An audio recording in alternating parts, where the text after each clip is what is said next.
¿Se logra ver? Sí, doctor, sí, se presenta. Ya. El día de hoy vamos a conversar sobre patología quirúrgica de duodeno, yeyuno e ilio. ¿Sí? Es una patología el cual no hay, ¿cómo se llama? Una ciencia clara o una ciencia fuerte en, ¿cómo se llama?, su diagnóstico. Casi todos son diagnósticos por exclusión. ¿Ya? La siguiente exposición es una exposición que ustedes la pueden ver, que se ve en el American College of Surgeons, que alguna vez hace tiempo se hizo, que tuvimos la oportunidad de comentar.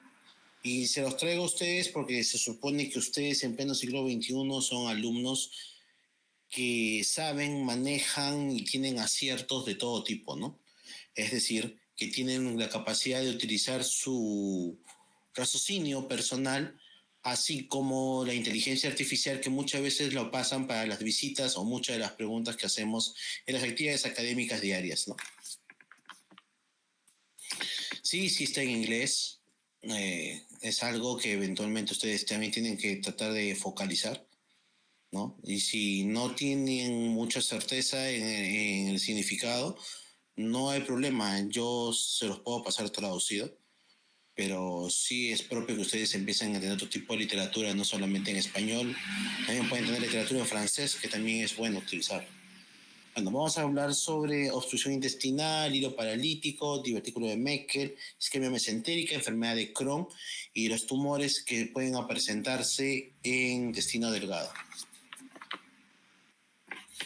Ustedes ya conocen que el intestino delgado nace en el píloro y termina a nivel de la válvula ileocecal. Se extiende, la bibliografía dice que en vivos es de 2.5 hasta 3 metros y que en pacientes muertos, fallecidos, ¿ya?, se tiene de 7 a 10.5 metros. ¿Cuál es la diferencia? La diferencia es por la presencia de las válvulas que permiten la peristalsis del mismo, ¿no? Por eso es la diferencia, y ustedes lo pueden comentar con cualquier colega cirujano de cualquier parte del mundo que les va a comentar, ¿no? Tiene una superficie más o menos de 30 metros cuadrados en su extensión. Por tanto, ustedes van a entender o van a ver que su capacidad absortiva es grande. Es casi del tamaño del primer piso de un departamento. Conocen ustedes ya sus partes, que se divide en duodeno, yeyuno e ilio, ¿ya? Y que el esfínter ileocecal o la válvula ileocecal es la diferenciación o el inicio hacia el intestino grueso. Del duodeno, tienen que entender ustedes, se encuentra que tiene dos rodillas, que es la intersección entre el primero y segunda porción, y lo que vendría a ser la segunda con la tercera porción. Tiene una posición peritoneal y retroperitoneal. La posición peritoneal es la primera porción y la retroperitoneal es la segunda, tercera y cuarta porción. Como ustedes bien ven, dice que rodea el páncreas, y en la segunda porción, a nivel de la ampolla de Vater, ¿ya?, se encuentra lo que vendría a ser la salida de un esfínter, que es el esfínter de Oddi, que está formado básicamente por el epitelio del colédoco con el pancreático principal, también denominado Windsor, ¿no? Tiene glándulas, las glándulas de Bruns. Las glándulas de Bruns son células caliciformes que ustedes acordarán que el bolo alimenticio sale del estómago, llega a primera porción del duodeno, y en la primera porción del duodeno histológicamente van a encontrar gran cantidad de estas células que brinda alcalinidad a este bolo alimenticio e impide muchas veces la ulceración de ellos. Entonces, desde el punto de vista anátomo microscópico, ¿ya?, la mayoría de ulceraciones que ustedes conocen, gastroduodenales en el duodeno, ocurren en la primera porción, sobre todo cuando estas células de Bruns se ven inhibidas o no existentes.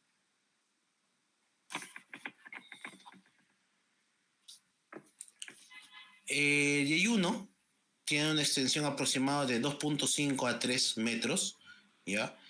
Tiene células circulares explicatorias, ¿ya? Y tiene sus enterocitos que aumentan su área de superficie de absorción. Ustedes verán en la imagen inferior del lado derecho cómo se diferencia el duodeno de yeyuno por medio de una flexura. Entonces, hay un ligamento suspensorio esofágico derecho e izquierdo. El derecho tiene una proyección entre la intersección del duodeno con el yeyuno. Es ahí donde nosotros hablamos del ángulo de Treitz, ¿sí? Entonces, y es un punto de partida. Tal vez ya han tenido ustedes oportunidad de entrar con mis colegas a hacer las paratomías, y cuando tenemos a bien sacar toda la asa delgada para hacer conteo y revisión, decimos, desde acá parte el ángulo de Treitz, desde acá inicia el yeyuno. El ilion, si bien es cierto, tiene una extensión de 3 metros, ¿ya? Y tiene enterocitos similares al yeyuno, ¿ya? La mayor capacidad absortiva es en el yeyuno, porque en el yeyuno tiene mayor borde en cepillo frente al ilion, ¿sí? Estas son características que inclusive hasta los residentes de cirugía se confunden, ¿no?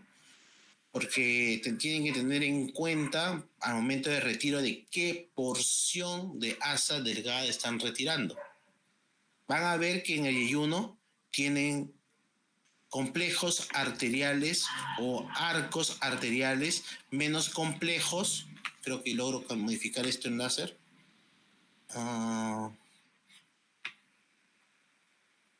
Control láser. Ahí está. Vean que son menos complejos o menos cupidos frente a los del ilion, ¿sí? Vean cómo se ven. La base recta, que son los vasos rectos, ¿ya? Son más largos en el yeyuno y estos son más chicos, más pequeñitos. Hay más picuras circulares, picaciones circulares, delgadas y muy bien irrigadas. En cambio, en el yeyuno no es así. En el yeyuno no hay grasa mesentérica. En el ilion sí hay grasa mesentérica. Entonces, el asa delgada, duodeno, yeyuno e ilion, me permite la adecuada digestión química para la absorción de todo tipo de nutrientes, ¿sí? Y en la parte de la válvula iliocecal terminal, se absorbe muy bien la cianocobalamina, también denominada vitamina B12. Ustedes no deben olvidarse que el factor intrínseco se forma en el estómago, ¿correcto? Pero el factor intrínseco va a permitir la absorción de la vitamina B12 a nivel del ilion terminal. Entonces, ¿por qué se los digo de esa forma? Porque sus pacientes, hoy por hoy, que lo van a encontrar pacientes que se encuentran con manga gástrica, gastric sleeves, ¿ya? Muchas veces tienen problemas con la absorción de la vitamina B12. Y si no hay vitamina B12, va a traer problemas como las anemias megaloblásticas. ¿Correcto? Entonces, hablemos sobre enfermedades del intestino delgado. Ahí está la lista. Hablemos de obstrucciones. Y como ya les hemos hablado en su momento, las obstrucciones tienen signos y síntomas. La mayoría de veces se asocian con vómitos. Acá los vómitos son importantes para nosotros reconocer si son vómitos tempranos o vómitos tardíos.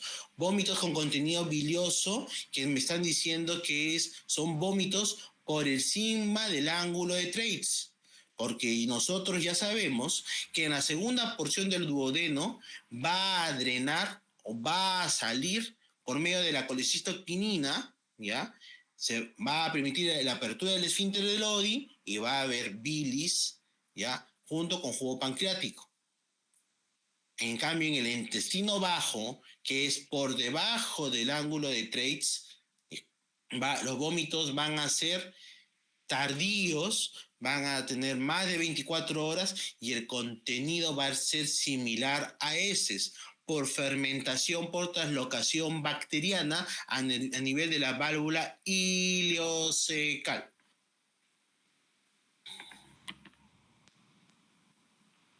Ahí lo mismo que les he estado comentando.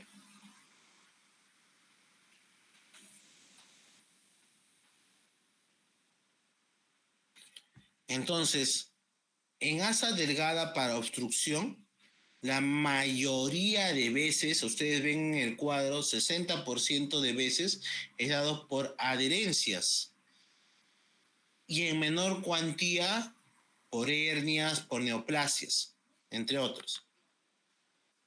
Entonces, ustedes ven acá 4 imágenes.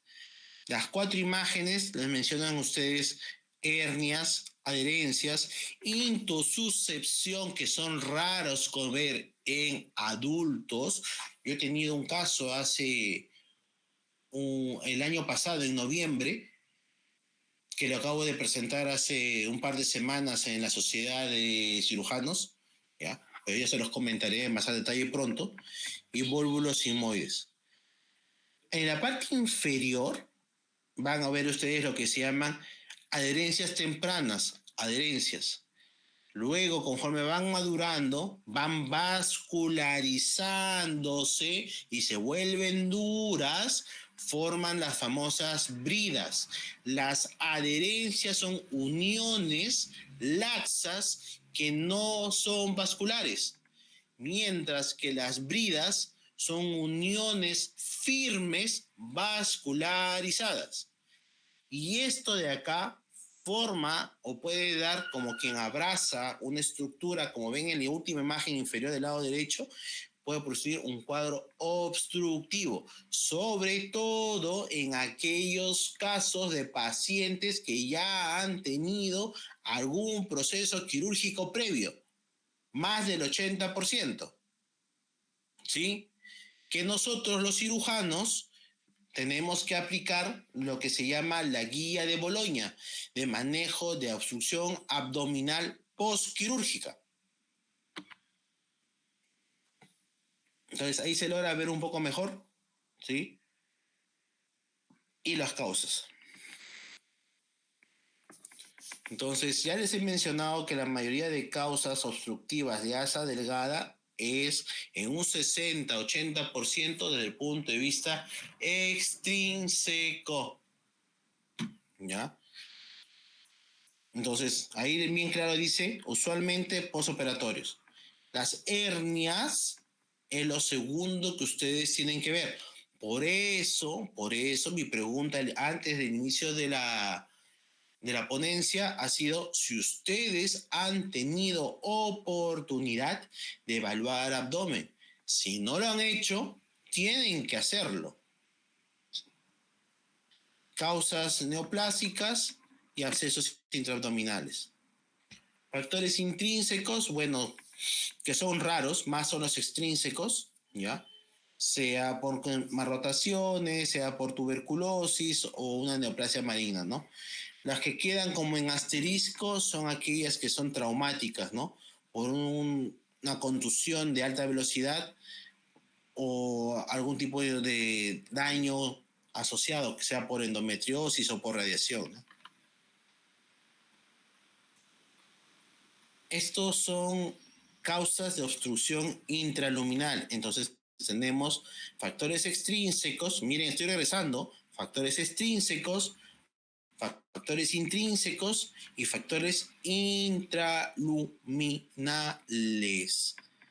¿Cuál es el más frecuente? El más frecuente es dado por un cálculo proveniente de la vesícula biliar, cuya ubicación va hasta el ilion, lo más próximo al ilion terminal, ¿ya? Dado por un Mirici 5B. Ya ustedes han llevado su clase de hígado, vías biliares, así que La clasificación de Centel se lo deben saber de memoria. Miren ustedes, la triada de Rieger. La triada de Rieger se logra visualizar tranquilamente por una placa de abdomen de pie o en su defecto una tomografía de abdomen con contraste, ¿no? Que es neumobilia, aire a nivel de la vesícula, ¿ya? Una piedra radiolucente que se logra ver y una obstrucción del intestino delgado de tipo aferente, es decir, se dilatan las asas delgadas antes de la piedra y después de las piedras se ven plegadas.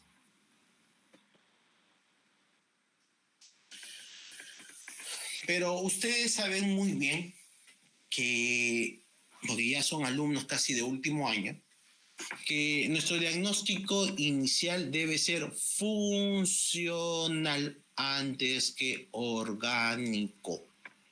Funcional antes que orgánico. Escuchen bien, chicos, porque les pongo caso clínico y en el caso clínico ustedes tienen que razonar el porqué de cada pregunta. Entonces, yo debo esgrimir si el paciente tiene o no tiene un caso de hipocalemia, ¿correcto? Tengo un paciente con vómitos a repetición, una diarrea osmótica o que toma anticolinérgicos que me impiden una adecuada peristalsis, que el nervio parasimpático no actúa en forma adecuada, entonces yo tengo que saber si el paciente viene por un cuadro obstructivo intestinal de asa delgada. Por eso que les he dicho que asa delgada, sus diagnósticos por lo general es por exclusión. ¿Sí?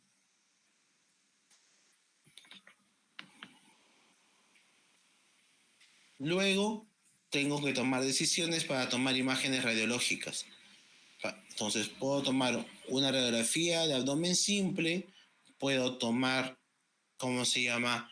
Una tomografía de abdomen por contraste, que es el examen gold estándar acá y en cualquier parte del mundo para toda patología abdominal. ¿Sí?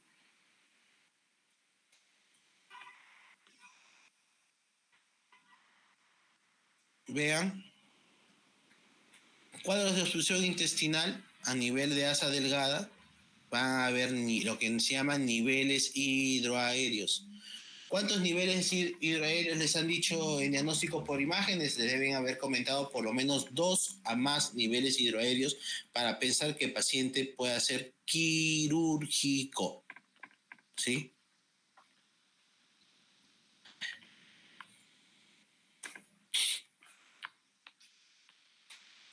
Vean ustedes en el lado izquierdo cómo les diferencian lo que es el colon, cómo se ven las austras versus las válvulas conniventes en el asa delgada, ¿no? Caso de obstrucción.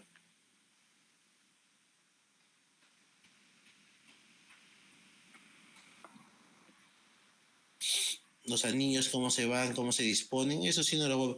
Pero el signo de pila de monedas o aperlado o rosario sí se los voy a preguntar. Acá esto es una figura para que traten de entender cómo la vesícula biliar en su cuerpo o fondo se une por lo general en el duodeno. Ojo, por lo general en el duodeno, eso no dice que no se pueda unir en el estómago, que es un órgano próximo, en el colon, que es otro órgano próximo, ¿sí? Sale la piedra, da una fístula colecistoentérica, y vean ahí la triada de Rigler, ¿sí?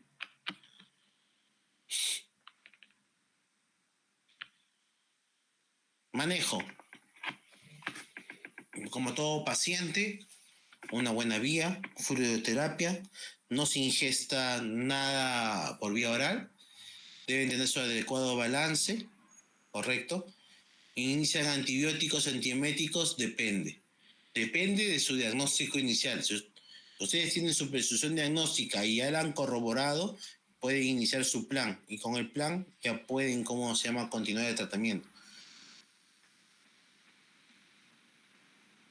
¿Sí? Entonces, tienen que ver si el paciente por la obstrucción, hay un cuadro o signo de estrangulación, ¿no? Leucocitosis, PCR elevado, cambio de coloración, todo desde el punto de vista abdominal, ¿no? O hay un loop, una masa que se logra encontrar que esté envuelta, que lleve a este tipo de situaciones. Según ello, también ustedes van a ver si hacen cirugía abierta o laparoscópica. ¿Hasta ahí todo claro? Hola. Sí, doctor. Sí, doctor, todo claro.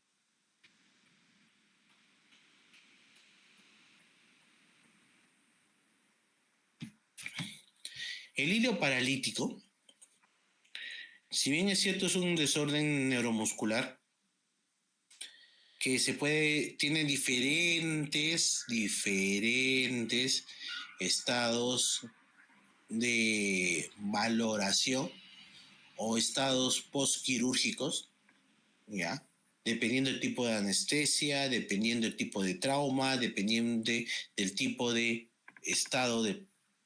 Entonces, tienen ustedes ahí, yo les he puesto a grosso modo. La última vez se bajó a 6 a 12 horas, todos. Pero para fines del libro de ustedes, estas son las nomenclaturas que están todavía vigentes. Causa mayormente de hilo paralítico después de una laparotomía. ¿Por qué? Por el tipo de anestesia, como ya les he dicho. Porque nosotros los cirujanos, no sé, se han escuchado la frase de devaneo intestinal, que con los dedos en pinza empezamos a retrotraer el flujo intestinal hasta el estómago muchas veces para que aspiren. Entonces, y ese tipo de actos hace que haga hilo paralítico, así como el lavado abdominal que se hace con solución salina que no está en temperatura ambiente o no está en una temperatura intraabdominal adecuada.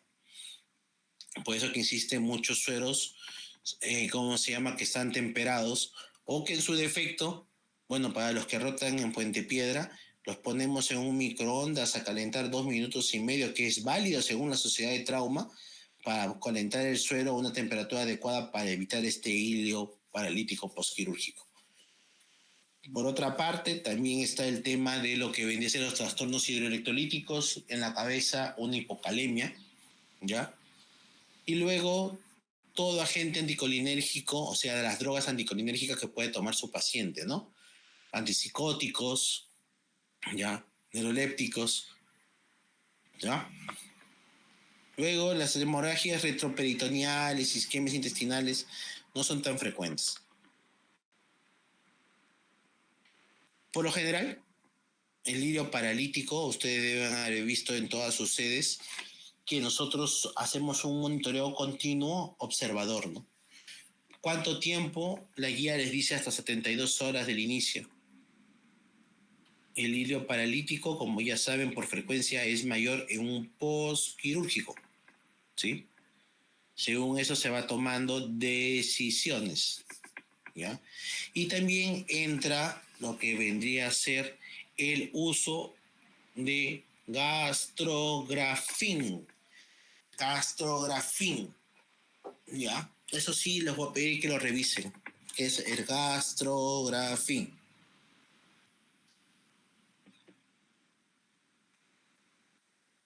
La isquemia mesentérica, rara, ¿verdad?, encontrarla.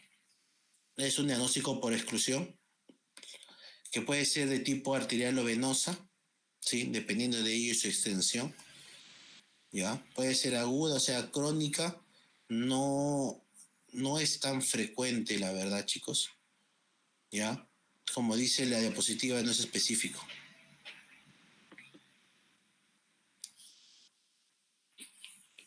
Con posibilidades o factores que lleven a una isquemia mesentérica. Un estado de shock, un shock hipovolémico o cardiológico, un estado de TEP, una arritmia cardíaca, un estado de hiperviscosidad, usualmente en niños, o trombofilia, ¿no?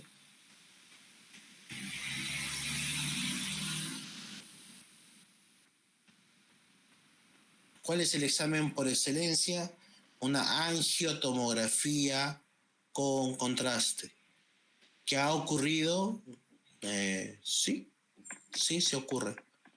En mis 11 años de médico y los 4 que tengo de cirujano, solamente he visto una sola vez. Así que siempre es bueno tenerlo en cuenta, ¿no? Ese sí es pregunta de examen. Esto es básicamente para conocimiento. Los signos, habla sobre el signo de la huella del dedo, ¿no?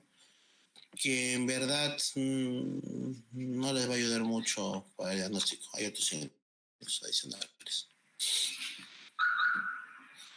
Tratamiento, sobre todo lo que llaman la hora de oro, ¿no? La hora de oro que te puede evitar que haya mayor pérdida de área de superficie de absorción por pérdida intestinal, ¿no? Entonces, una embelectomía o trombectomía o un bypass que pueda salvar ese estado del intestino para no perder el área de absorción intestinal, ¿no? Ya cuando está en estado necrótico, lo único que queda es resección, ¿no? Y evitar en la medida de lo posible lo que se llama un síndrome de intestino corto. Enfermedad de Crohn, que en su momento lo hemos hablado en patología quirúrgica de colon recto llano, ¿ya? Entonces, esta es una patología que inflamatoria, ulcerativa, ¿correcto? Que no es muy común, es hereditaria. Se exacerba con el uso de, ¿cómo se llama?, de cigarrillo y de todo tipo de, ¿cómo se llama?, anticonceptivos orales. Es una enfermedad que se relaciona con actividades autoinmunes, ¿no? Extraintestinales, que ya les he comentado en su momento. Esto solamente es para conocimiento, no es para, ¿cómo se llama?, para fines de examen.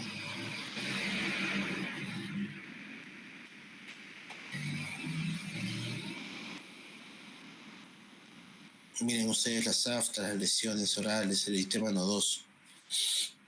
¿Ya?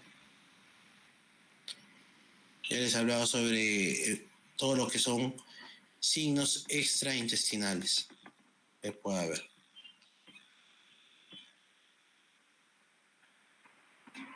La enfermedad de Crohn por lo general se investiga con lo que viene siendo una tomografía abdominal contrastada más colonoscopia, ¿no?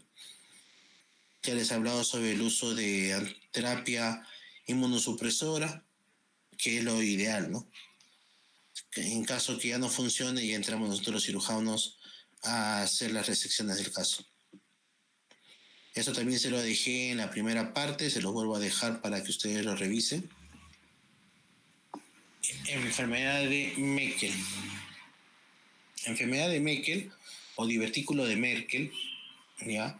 Es un remanente vestigial de asa delgada que usualmente se encuentra cerca o próximo a la válvula ileocecal, ¿ya? No es un diagnóstico en primera instancia, es un diagnóstico por exclusión, ¿ya?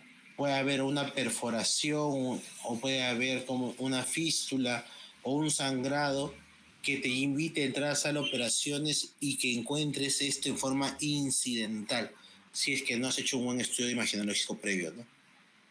Ya ahí les habla de las complicaciones, un cuadro obstructivo, un cuadro de sangrado, suscepción, ¿no? Un 25% asintomático y un 5% sintomático.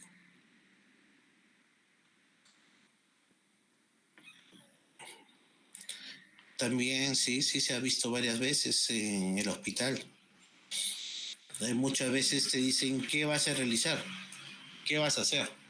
¿Qué vas a hacer? Mira, exceptuando que llegue a un estado de complicación, es decir, sangre se perfore o tenga indicativo que sí o sí tengas que sacarlo como una necrosis. Esto es lo que yo les hablaba que se expuso hace una semana y media en el Congreso Internacional de Cirugía, ¿no? Que las enfermedades de intususcepción en adultos son raras de saber. Si el paciente ingresó por una intususcepción del válvula ileocecal hacia el colon ascendente. Y cuando se salió con la anatomía patológica se vio una necrosis tomado por un pólipo gigante que había llevado a la retracción del asa delgada dentro del ciego. ¿Sí? Raros. que puede relacionarse a un estado patológico de un tumor benigno y que alguna vez se puede volver una neoplasia, sí.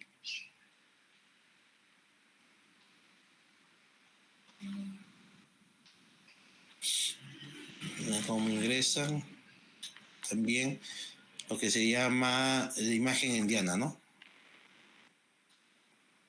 Vean ustedes. Y lo último que vendría a ser todo lo que vendría a ser las neoplasias o tumores de asa delgada, que también son diagnósticos por exclusión, 1 al 2%.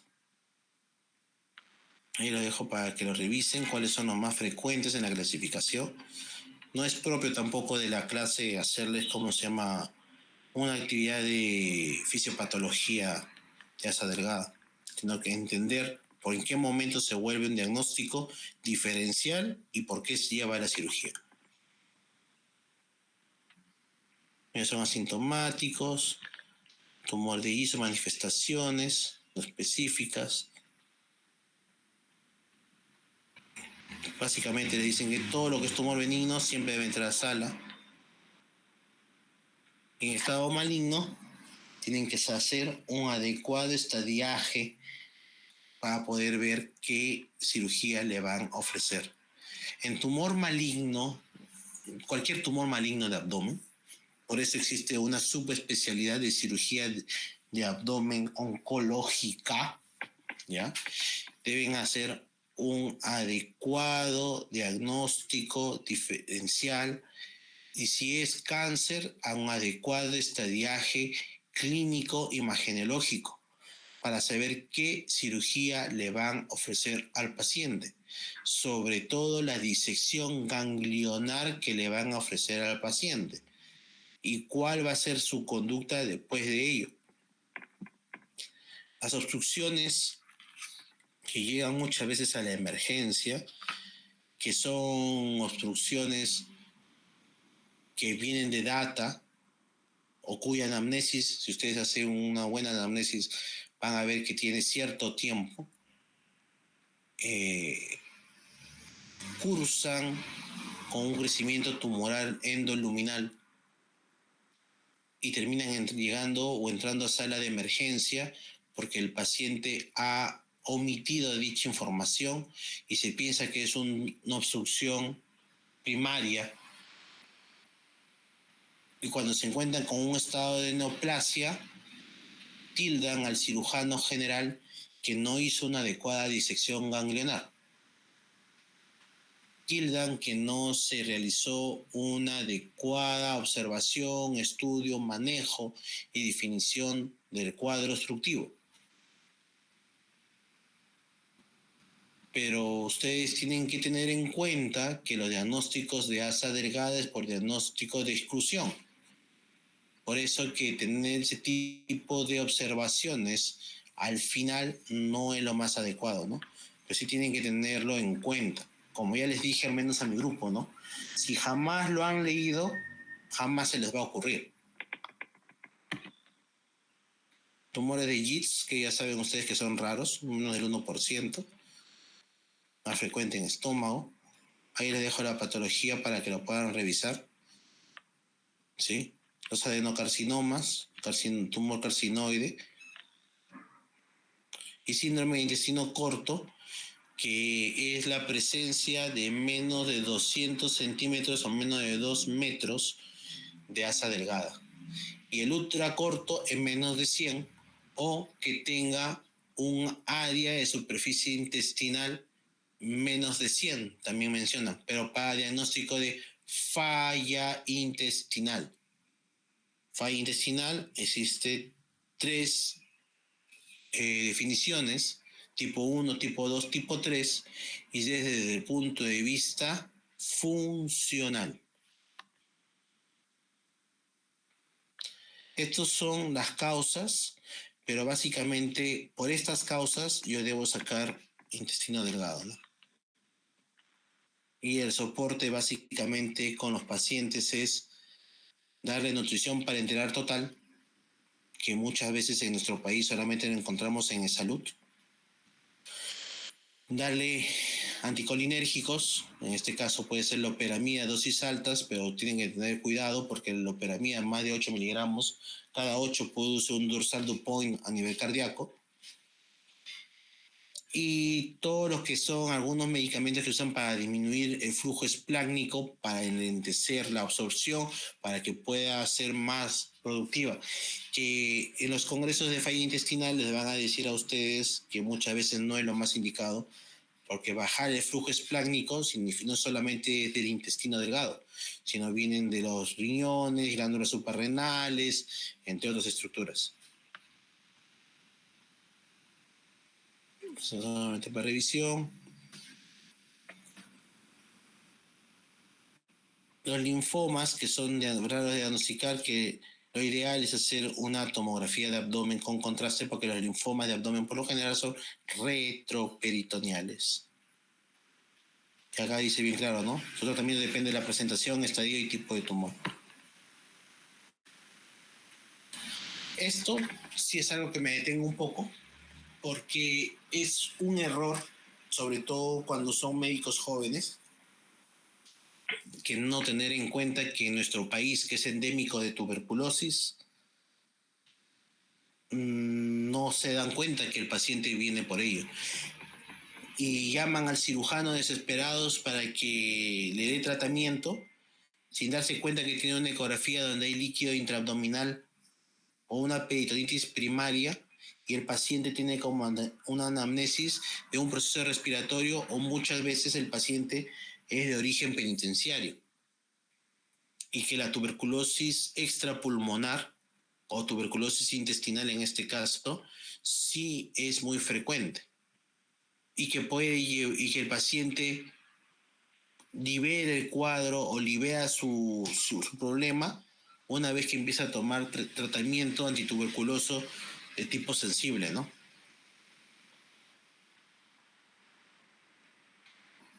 ¿Ya? Donde se ve por lo general, se encuentra usualmente en asa delgada a nivel del ilio, predominantemente en ilion terminal, y hay sobre todo presencia de ganglios, ¿sí? A nivel de ilion terminal. ¿Ven? El tratamiento no le dice que en primera instancia es quirúrgico. El tratamiento le dice bien claro, drogas antituberculosas, ¿no? Ya cuando se complica, sea por una perforación, un sangrado o peritonitis por contenido de asa delgado, ahí sí recién se entra a sala.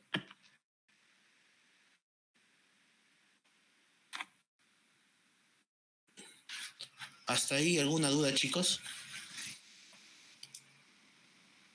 En mi parte no, doctor, todo claro. Yo quiero que quede claro que es el tema. Patología quirúrgica de duodeno y ayuno e ilion es una patología por exclusión. Es una patología que no es muy frecuente encontrar. Que nosotros como médicos de este país tenemos que tener en cuenta que la tuberculosis puede ser un factor de riesgo en primera instancia, sí. Que tenemos que tener en cuenta el número de cirugías que pueda tener el paciente, sí. Que tenemos que saber cuáles son la extensión de cada una de las estructuras del duodeno y ayuno e ilio, y saber que cada una o que cada parte tiene una forma macroscópica y microscópica de diferenciación, que ya se los he comentado, sí. ¿Correcto? Que también tienen que ahondar en su anamnesis, pensando de que el paciente puede estar consumiendo alguna droga anticolinérgica que pueda disminuir la peristalsis, o que ha tenido algún tipo de proceso que lleve a un estado de hipocalemia, también. No todo es quirúrgico. Primero, ustedes descarten la parte funcional y luego ya descartan el resto, la parte orgánica. ¿Sí? ¿Alguna duda? No, doctor, todo claro, gracias. Ya, por medio de los delegados enviaré la exposición, ¿ya? Para que quede todo finiquitado, y después de esto, pues, estoy haciendo en las coordinaciones todavía del examen, porque creo que ha habido problemas todavía o que ustedes han interpretado como si hoy día les tomara el examen. Pero el examen se debe realizar en una fecha en común, ¿sí? Que todavía estoy terminando de coordinarlo. ¿Ya, chicos? Perfecto, doctor, muchas gracias. Listo. Ya nos vemos, chicos. Cuídense.